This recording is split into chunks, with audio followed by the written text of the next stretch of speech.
अस्सलामुअलैकुम अज़ीज़ तलबा, bridge course के दूसरे दिन मैं आप तमाम का इस्तकबाल करता हूँ। अज़ीज़ तलबा, आज हर्फ की तब्दीली देखकर अल्फाज बोलना, पढ़ना, लिखना ये महारत पैदा करनी है। देखते हैं उसके लिए सरगर्मी क्या है। आज आपको लफ्ज़ों में से जिन हर्फ़ों पर नुक्ते हैं उनके नुक्ते निकाल कर बामानी अल्फाज तैयार करने हैं। देखिए, बन जाते हैं, बहुत आसान है। यहाँ पर एक मिसाल दी गई है अज़हर की।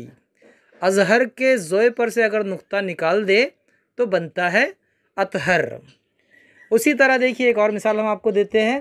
जैसे हमने लिखा ज़र्रा, अगर इस लफ्ज़ ज़र्रे के ज़ाल पर से नुक्ता हटा दे तो लफ्ज़ बनता है दर्रा। दर्रा आपको पता है, दो पहाड़ियों के बीच का रास्ता। बस यही आसान सरगर्मी आपके लिए है। देखिए, आओ अहलियत पैदा करें। ज़ैल के अल्फाज बग़ैर नुकात के लिखकर बामानी लफ्ज़ बनाइए। देखिए, यहाँ पर 3 अल्फाज दिए गए हैं, दगा, जमाल और खुर। इन तीनों से आपको नुक्ते हटाकर नया बामानी लफ्ज़ तैयार करना है। इसके लिए आप दरसी किताब भी इस्तेमाल कर सकते हैं। उनमें जो अल्फाज ऐसे नज़र आ रहे हैं जिनसे नुक्ता निकालने पर नया बामानी लफ्ज़ तैयार होता है, तो वो भी आप कर सकते हैं। रिसाले हैं, मैगज़ीन हैं, उनमें अगर कोई लफ्ज़ ऐसा नज़र आ रहा है तो वो भी आप बना सकते हैं। आओ मश्क करें। लफ्ज़ से नुक्ते हटाकर बामानी लफ्ज़ तैयार करो।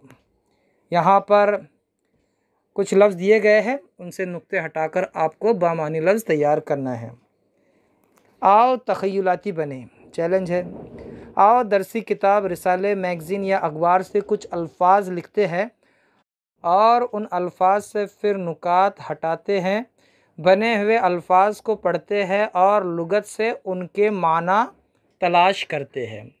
देखिए, आपको मैगज़ीन हो गई, अखबार हो गया, रिसाले हो गए, वहाँ से ऐसे अल्फाज चुनने हैं जिन पर नुक्ते हो और उनसे नुक्ते हटाकर नए लफ्ज़ तैयार करने हैं और उनके जो माना है, उनके जो मानी है, वो लुगत में तलाश करने हैं।